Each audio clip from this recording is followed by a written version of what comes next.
Hello दोस्तों, आपका मेरे चैनल पर स्वागत है। आप देख रहे हैं स्टडी टेक महाराष्ट्र बोर्ड और आज हम बात करने वाले हैं हिंदी कक्षा 10वीं का जो 11वां लेसन है, 11वां पार्ट है, 11वां कविता बोल सकते हैं आप इसको, कृषक गान। और आपको कविता शुरू करने से पहले इसका जो शीर्षक है उसका अर्थ समझना पड़ेगा कि कृषक गान का मतलब क्या होता है। कृषक का अर्थ होता है यानी जो किसान होते हैं, जो खेती करते हैं, उन्हें कृषक कहा जाता है और उनके लिए जो गाना गाया गया है उसे कृषक गान की संज्ञा दी गई है और यह शीर्षक रखा गया है। और जो इसके लेखक है वो है दिनेश भारद्वाज जी। अभी हम उनका परिचय पढ़ लेते हैं कि दिनेश भारद्वाज जी का परिचय किस प्रकार है। उनका जन्म 1943 मुरैना मध्य प्रदेश में हुआ था और उनका परिचय इस प्रकार है। दिनेश भारद्वाज जी की रचनाएं जमीन से जुड़ी रहती है। आपकी रचनाओं में अपने देश की मिट्टी की सुगंध आती है। आपकी कहानियां, कविताएं पत्र पत्रिकाओं की शोभा बढ़ाती है और उनकी कुछ प्रमुख कृतियों में से है जिस प्रकार जन्म और जिंदगी, तृष्णा से तृप्ति तक, ये एक कविता संग्रह है, और एकात्म, ये दोहा संग्रह। उन्होंने जो कृतियां की है यानी कुछ प्रमुख लेख लिखे हैं, उनमें से ये कुछ उदाहरण दिए गए हैं। अभी हम कृषक गान शुरू करते हैं। जो इसका पहला स्टेंजा है उसके बारे में हम इस हर स्टेंजे के बारे में हम हिंदी में अनुवाद देखेंगे और उसका हिंदी में सरल अर्थों में हम किस तरह उसका लिख सकते हैं उत्तर, ये हम जानने की कोशिश करेंगे। हाथ में मेरे संतोष की तलवार ले जो उड़ रहा है, जगत में मधुमास उस पर सदा पतझड़ रहा है। दीनता अभिमान जिसका आज उस पर मान कर लूं, उस कृषक का गान कर लूं। अभी इसमें जो कवि है वो क्या कहना चाहते हैं, क्या बताने की कोशिश करते हैं। कवि कहते हैं कि किसान विश्व का पालक और अन्नदाता है। यानी मैंने जिस प्रकार कहा है कि जो एक किसान होता है वो पूरे देश का जितने भी लोग हैं उनका पालन पोषण करता है।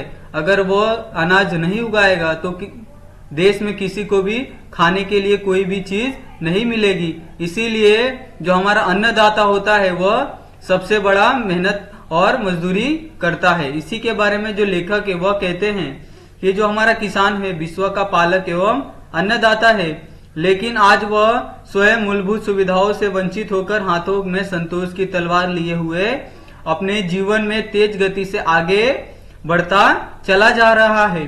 यानी जो किसान होता है, आपने देखा ही होगा कि शहरों में रहने वाले लोगों की जो दिनचर्या है या उनकी जिंदगी है किस प्रकार होती है, परंतु आप कभी गांव जाएं तो आप किसान को देखिएगा कि वो किस परिस्थिति में अपना जीवन यापन करता है। यहीं पे जो लेखक है उन्होंने भी यहाँ पर किसानों की जो व्यथा है उसको व्यक्त करने की चेष्टा की है या यहाँ पे व्यक्त किया है। अर्थात जीवन में आने वाली विपरीत व कठिन परिस्थितियों में भी वह संतुष्ट रहने का प्रयत्न करता है। यानी आजकल आपने देखा होगा जो शहर में लोग रहते हैं कभी किसी चीज से संतुष्ट नहीं होते, उनके पास कितना भी दे दो उन्हें और चाहिए रहता है। परंतु जो किसान होता है अपनी मेहनत कर से जितना उपजाता है उसी में वो खुश रहता है और उसी से संतुष्ट रहता है। वह ज्यादा पाने की लालसा नहीं रखता। दुनिया में जब मधुमा यानी वसंत ऋतु छाई रहती है, अर्थात लोगों के जीवन में सर्वत्र संपन्नता होती है, तब भी किसान पतझड़ की छाया में ही अपना जीवन यापन करता है। वह हमेशा दुखी ही होता है। यानी जो लोग होते हैं, यानी जो बड़े बड़े शहरों में लोग होते हैं, जो वसंत का सीजन आता है उसमें लोग बड़े अच्छे अच्छे जगहों पर घूमने चले जाते हैं, छुट्टियां मनाते हैं।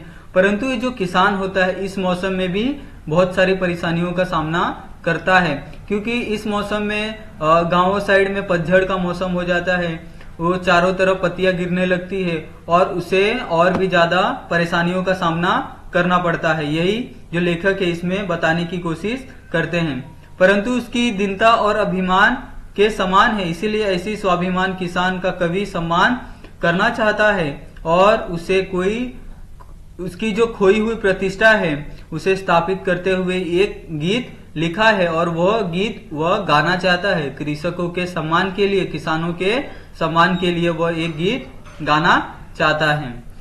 आगे है, चूसकर श्रम रक्त जिसका जगत में मधुरस बनाया, एक सी जिसको बनाई सृजक ने भी धूप छाया, मनुजता के ध्वज तले आह्वान उसका आज कर लूं, उस कृषक का गान कर लूं। यानी जो आगे की पंक्ति है उसमें लेखक भी कहते हैं कि लोग किसान द्वारा निर्मित खून पसीने की अनाज रूपी कमाई का शोषण करके अपना विलासिता पूर्ण जीवन जीते हैं। यानी किसान इतनी मेहनत से जो अनाज उगाता है, लोग जो शहरों में रहते हैं, जो बड़ी बड़ी इमारतों में रहते हैं, वह उसके जो उगाई गई, जो इतनी मेहनत की गई जो अनाज है उसका कोई मोल नहीं करते और वह उसका जो भोग है वह लेते हैं। यही जो लेखक है यहाँ पे बताने की कोशिश कर रहे हैं कि जो किसान अनाज उगाता है वह इतने आराम से और आरामदायक जिंदगी नहीं जीता, परंतु जो लोग कुछ नहीं करते वो लोग उसका लाभ उठाते हैं और आराम वाली जिंदगी जीते हैं। ईश्वर ने भी किसान पर अन्याय ही किया है। ईश्वर ने ईश्वर ने उसके लिए धूप और छाया एक जैसी ही बनाई है, अर्थात किसान दिन रात खेत में काम करता रहता है। इसीलिए कवि मानवता का ध्वज हाथ में लेकर किसानों का आह्वान कर रहे हैं। वह किसान का खोया हुआ सम्मान उसे वापस दिलाना चाहते हैं और इसीलिए कवि उनके लिए एक गीत गाना चाहते हैं। यानी जिस प्रकार शहरों में रहने वाले या बड़े बड़े इमारतों में रहने वालों की जिस प्रकार इमेज होती है या उनकी एक सम्मान होता है उनका, उसी प्रकार जो लेखक है वह सम्मान किसानों को भी देना चाहते हैं, ताकि सभी लोग किसानों को भी उसी नजर से देखे कि जो हमारा किसान अन्नदाता है वह किसी से भी कम नहीं है। आगे है, विश्व का पालक बन जो अमर उसको कर रहा है, किंतु अपने पलितों के पद दलित को मर रहा है। आज उससे कर मिला नव सृष्टि का निर्माण कर लूं, उस कृषक का मैं गान कर लूं। अभी इसमें जो लेखक है वो क्या कहना चाहते हैं, किसान संसार के लिए अनाज पैदा करता है। जैसे हमने पहले ही स्टैंजर में पढ़ा था कि किसान जो है वह अन्नदाता है और जो विश्व का पालक है, यानी वो सभी का भरण पोषण करता है, उसी से सभी का निर्वाह हो रहा है। इसीलिए वही हमारा अन्नदाता व पालक है। किंतु जो दुनिया है उसके साथ कृतघ्नता से पेश आती है। यानी जो किसान है इतना सब करने के बाद भी जो शहरों में रहने वाले लोग हैं या जो बड़े बड़े इमारतों में रहने वाले लोग हैं उनका थोड़ा भी सम्मान नहीं करते और उनको हीन भावना से देखते हैं। वही जो लेखक है वही उन दोनों में उनके बीच की जो दूरी है और उनके बीच का जो भेद है वो मिटाना चाहते हैं। वह अपने ही द्वारा पाले गए लोगों के पैरों तले रौंदा और कुचला जा रहा है। इसीलिए कभी उसके हाथ मिलाकर ऐसी नई सृष्टि का निर्माण करना चाहते हैं जिससे उसे सम्मान व प्रतिष्ठा मिले और समाज में उसकी इज्जत बढ़े। इसीलिए कभी उन पर आधारित एक गीत गाना चाहते हैं। यही कवि का कहना है। आगे है, क्षीण निज बलहीन तन को पत्तियों से पालता जो, उसरों को खून से निज उर्वरा कर डालता जो, छोड़ सारे सुर असुर में आज उसका ध्यान कर लूं, उस कृषक का गान कर लूं। अभी इसमें जो कवि है वो क्या कहना चाहते हैं कि जो किसान है भले ही देश के लिए अनाज पैदा करता है, लेकिन आज उसके ही घर में खाने के लिए अनाज नहीं है। और ये बात एकदम सत्य है कि जो किसान अनाज उगाता है, साल भर मेहनत करता है, परंतु जब उसके घर में कोई मुसीबत आती है तब उसके सहारा देने वाला कोई नहीं होता और उसके घर में ही अनेक तरह की परेशानियों का आना चालू हो जाता है। लेकिन आज उसके घर में ही अनेक तरह की परेशानियां उभरकर आने लगती है। इस कारण उसका शरीर दुर्बल व निस्तेज हो जाता है। अपने दुर्बल व निस्तेज तन को ढकने के लिए उसके पास वस्त्र भी नहीं होते। यानी जो उसका ये इतना सारा मेहनत करता है कि वह इतना एकदम निर्धन हो जाता है, वह किसी कार्य को करने हेतु दम बलशाली नहीं रहता है और वह फटे पुराने वस्त्र पहनकर या पेड़ की बड़ी पत्तियों से अपने शरीर को ढककर काम चलाता है। यानी जो हमारा किसान है, जो हमारा अन्नदाता है, उस पे कौन कौन सी मुसीबतें आती है और उसे कौन कौन सी परेशानियों का सामना करना पड़ता है हर मौसम में।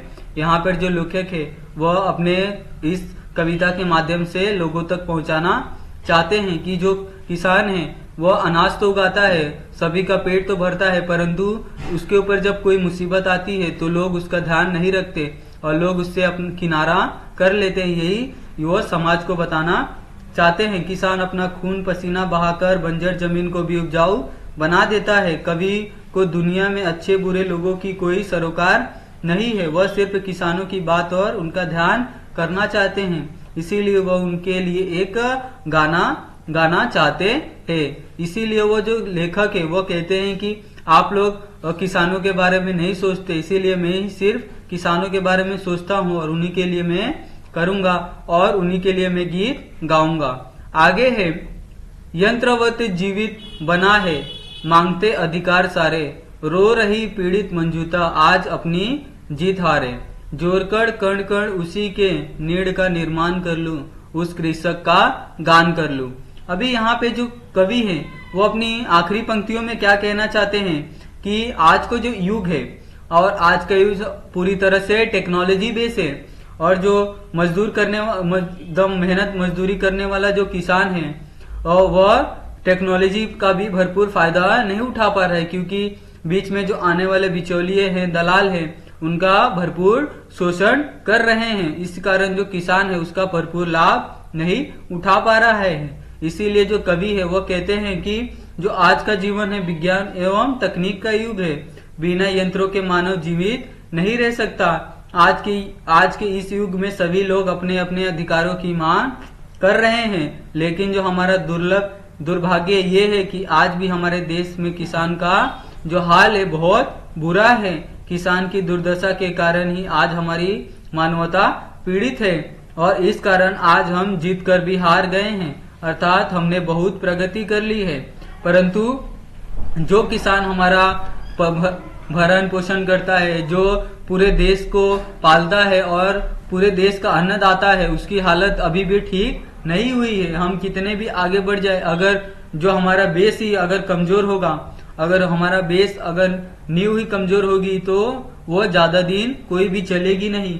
इसीलिए जो कवि है वो कहते हैं कि जो हमारा अन्नदाता है पहले उसको मजबूत करना होगा और उसे सहारा देना पड़ेगा। इसीलिए कवि प्रत्येक किसान को अपने साथ एकत्रित करके ऐसे घोंसलों का निर्माण करना चाहते हैं जिसमें किसान का भविष्य उज्जवल हो और वो अपने आप के बारे में सोच सके और जो वो भी अनाज उगाता है उसे अच्छा दाम मिले और वह थोड़ा कमाए। इसके बारे में जो कवि है वह कहते हैं कि मैं सभी लोगों को एकत्रित कर रहा हूँ और मैं ऐसा संसार बनाऊंगा जहाँ पे सभी किसान खुश रहें, उसे खोया हुआ मान सम्मान और प्रतिष्ठा फिर से प्राप्त हो और जो सभी किसान है जो उनकी जो प्रतिष्ठा है यानी वह देश का जो पालन पोषण करते हैं वो वाली प्रतिष्ठा है वो सभी किसानों को प्राप्त होनी चाहिए, ऐसा कवि कहते हैं। और ये जो कविता है गीतों का अवतार गीत संग्रह से ली गई है।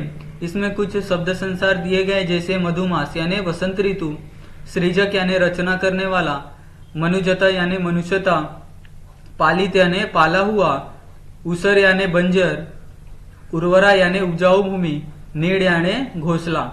अगर आपको ये जो गीत है या फिर कविता है आपको अगर पसंद आई है या आपको समझा है तो आप हमारे चैनल को जाके सब्सक्राइब करें